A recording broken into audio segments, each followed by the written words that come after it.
எல்லோர் மனதிலுமே சொர்ணலதாம்மா இடம் பிடிக்க முக்கியமான காரணம் அவங்க பாடின பேத்தோ சாங் தான். பேத்தோ சாங்னு நினைக்கும் போது உங்களுக்கு ஞாபகம் வர பாடல் இது. இதோடைய டாப் 5 சாங்ஸை பற்றி பார்ப்போம். Song number 5.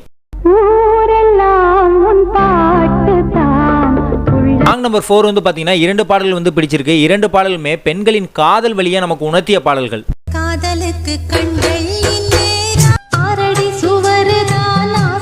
நம்பர் 3 வந்து பார்த்தீங்கன்னா இப்படிப்பட்ட சோக பாடல்லாம் சொர்ணலதாம்மாவால் மட்டும்தான் பாட முடியும்னு ஆணித்தனமாகவே நம்ம சொல்லிடலாம்.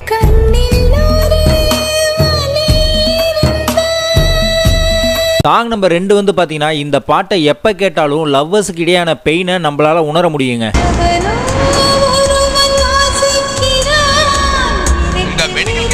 சாங் நம்பர் 1 2 பாடல்கள் வந்து பிடிச்சிருக்கு. சொர்ணலதாம்மாவால் மட்டும்தான் பெண்களுடைய வலியை எல்லாராலையுமே உணர வைக்க முடியும்.